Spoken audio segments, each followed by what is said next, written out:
No body, no crime.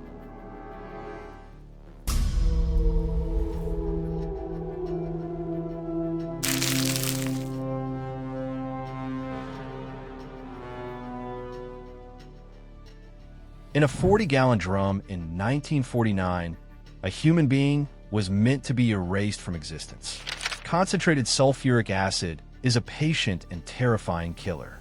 It melts flesh in minutes, dissolves hair in hours, and eventually turns solid human bone into a black, greasy sludge. John George Hay, a charming Residence Hotel guest, believed in a deadly legal myth: no body, no crime. He was convinced that if he could liquefy his victims, the law would simply have nothing to find. He was wrong. Hidden at the bottom of that acid drum sat a miracle of modern chemistry. A simple set of ordinary pink dentures made from a then-new synthetic material called acrylic resin.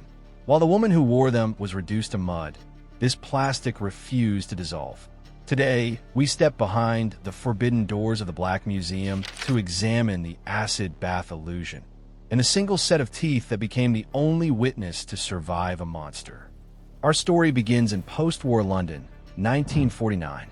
The city is still recovering from a blitz. Rationing is in effect. People are struggling to rebuild their lives. But at the Onslow Court Hotel in South Kensington, life is genteel and comfortable.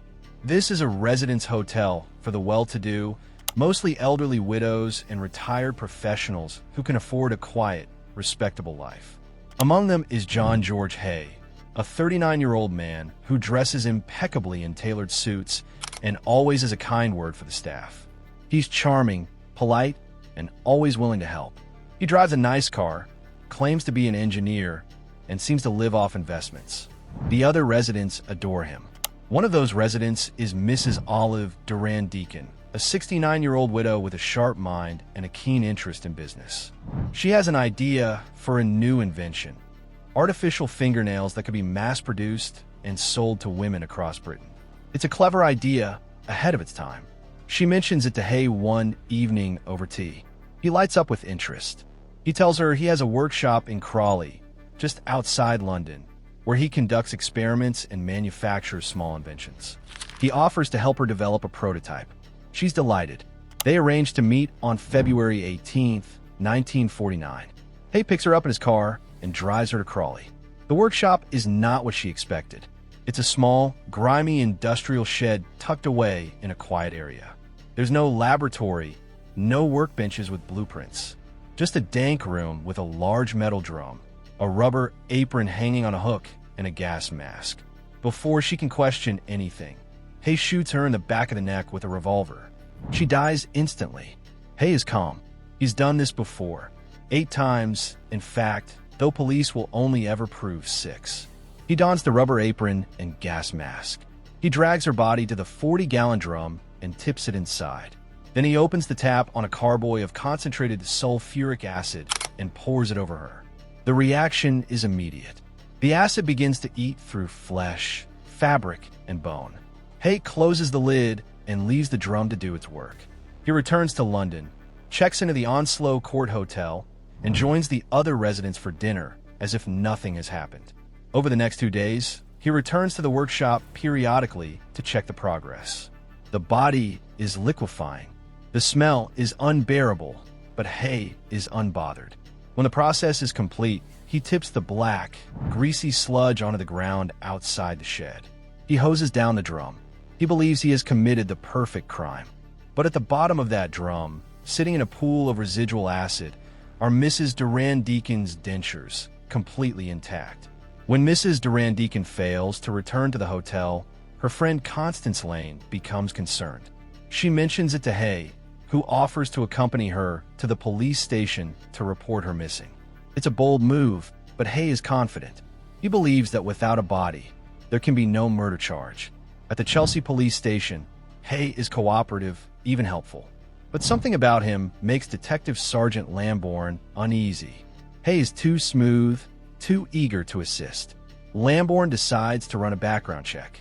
What he discovers changes everything. Hay has a criminal record: fraud, forgery, theft. He's been to prison multiple times. Suddenly, This respectable gentleman from the Onslow Court Hotel looks a lot more sinister. Detectives visit Hayes' workshop in Crawley. They find a drum. They find a carboy of acid. They find a recently fired revolver. But they find no body. When questioned, Hay is arrogant. He leans back in his chair and says, "Mrs. Durand Deacon no longer exists. I have destroyed her with acid. You can't prove murder without a body. You can't charge me." He's smiling. He genuinely believes he's outsmarted the law.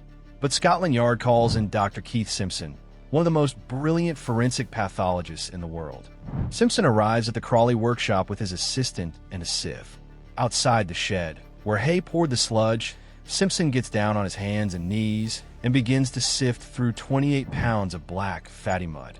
It's painstaking, gruesome work. For hours, he combs through the filth, looking for anything that might identify a human being. And then he finds it. First, 3 gallstones, small, calcified, uniquely human. Then a piece of a red plastic handbag handle, partially dissolved but still recognizable. And then, glinting in the mud, a full set of upper dentures. Simpson holds them up to the light. They're barely damaged. The acrylic has resisted the acid almost completely. He bags them as evidence. These teeth, he realizes, could be the key to everything. The verdict of a dentist. The dentures are taken to Mrs. Durand Deacon's dentist, a woman named Helen Mayo. She examines them carefully and compares them to the plaster cast she made when she fitted Olive's dentures 2 years earlier. The match is perfect. Every ridge, every contour, every slight imperfection in the acrylic corresponds exactly to the original molds. Helen Mayo is prepared to testify in court that these dentures belong to Olive Durand Deacon and no one else. The case goes to trial. Hay's defense team tries to argue insanity. Hay himself gives bizarre testimony, claiming he is a vampire who drinks a cup of his victim's blood after each murder. He says he has recurring dreams of forests of crucifixes dripping with blood. The jury is unmoved. The prosecution presents the dentures. They present the gallstones. They present the handbag handle. They present the testimony of Dr. Keith Simpson, who calmly explains how he sifted through the sludge and found the fragments of a human being. The myth of no body, no crime is destroyed in open court. The dentures are placed on a velvet cushion in front of the jury. They are the silent witness that cannot be cross-examined, cannot be intimidated, and cannot lie. After just 17 minutes of deliberation, the jury returns a verdict: guilty of murder. The legacy of the teeth. On August 10th, 1949, John George Hay is hanged at Wandsworth Prison. He remains calm to the end, even polite. His last request is for a new suit to wear to the gallows. The dentures are preserved and eventually placed in the famous Black Museum at Scotland Yard, a collection of criminal artifacts not open to the public. They remain there to this day, a reminder that no crime is perfect and every criminal leaves a trace. Hay thought he was the smartest man in London. He thought he could outwit the law by turning human beings into liquid, but he was undone by a piece of dental work. The lesson is simple. Science always wins. Evidence always speaks. And sometimes, justice is found not in what disappears, but in what refuses to dissolve. Would you have voted guilty if you were sitting on that jury in 1949 with the only thing standing between a man and the gallows being a pile of black sludge and these acrylic teeth? Or do you think the no-body myth still carries a seed of doubt? Tell us your verdict in the comments.